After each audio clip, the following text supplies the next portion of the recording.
Like a creature? Because I feel like there's something about You him. feel that, do you? Yes. Yeah. And I'm dying to know what it is. I would love to tell you. Can't even But I tell. will tell you that your questions will be answered. All your questions will be answered. Is he a part of it? Yeah, I think so.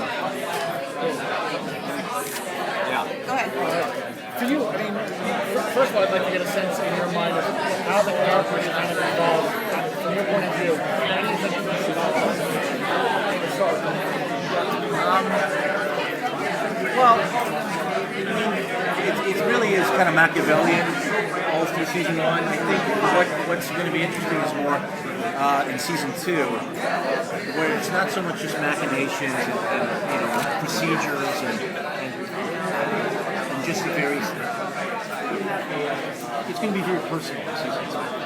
I think in season one you just see kind of this glimpse of his character that you can't really tell much about. In season two brings in a whole other dynamic. His family comes over. There's a lot of personal things that he has to contend with. There's a lot more things that affect him on a personal level, his past. And so you get to see the kind of the impetus behind this character, why he's who he is today, and why he's doing what he's doing. Season two will be much more revealing on a personal level. So that's what I'm looking forward to. Because I think in season one, we just kind of got a glimpse of the exterior of this character.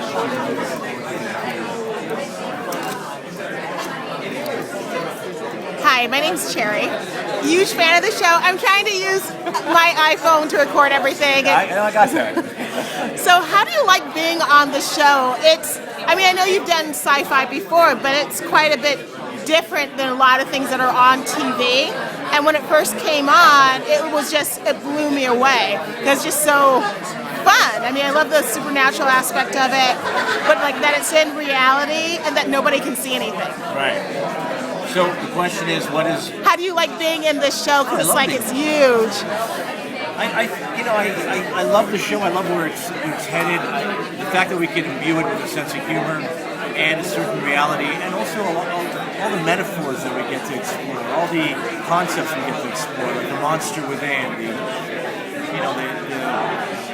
creature within all of us, and what does it represent, and who we are. And, I just like a lot of the themes of the show, and again, it's fun. It's really great Friday night television, and it seems to be getting a great response. The biggest treat, I think, for me personally, is how many families watch it. We weren't anticipating families, really, as our demographic, and I get approached by people every day with their kids, and they sit down. It's a tradition every Friday night, so that's really lovely that we're able to expand into that demographic too. It's great. That's great. So is there anything you can tease at all? I thought we just teased a little bit, didn't we? Not for season two. I thought we said that was your question's going to be answered pretty early. But that's not a good tease. I think it is. And that's all you get. I have a brother coming. James Frayne is playing my brother. James Frayne? Oh my God, I loved him on True Blood. Yeah, well, he's doing an arc as my brother on the show, and that's going to bring a lot of conflict into my world and a lot of competition for me. He knows I got a Grimm, and I think he wants one too. So, Gotcha. yeah. What do you feel the show is? I haven't had a chance to yet. We've met. We've had phone call scenes, so that doesn't really require us to be together. But we've met, and I look forward to it. I think it's a good casting choice. I think we could definitely sell brothers. Yeah. Did Grimm in its first season, you feel like that this was a show that was sort of containing itself, but it needed to explode out, like everybody described it? Right. Did you guys feel like there was some definitely about the procedural element? Yeah. Well, I think it's unfortunately the struggle of a first season show. You're trying to please everyone, the fans, the cast, the writers, the network. You're trying to please everybody. It's very, very difficult balancing. And so I think as the shows gain success, and as with home shows, as you begin in season 2 and 3 and 4, you get a chance to just be unfettered, let your imaginations go, and kind of relax relent a little bit and give you some more breathing room, and I think that's what we're going to see with every season. There's a little bit more expansion of the original concept and mythology and the things the fans want to see. Now, will you be getting a love interest this season? A love interest. Well, we kind of toyed with that a little bit, right? We had Catherine's mother and Catherine, so I was kind of playing both of them a little bit.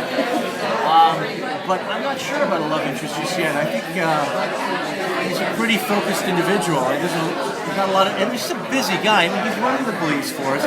He's constantly behind the scenes. I don't even know if he sleeps at all. He's, like running the best in the world, running the police. I mean, there's not a lot of time for love interest. Because there was obviously that little arc with Adelaide's character. Right. So that's not going to be explored, or is it going to be revealed what you had with her? I mean, clearly what that was more of I was just toying with her. Gotcha. I was trying to get her. Okay.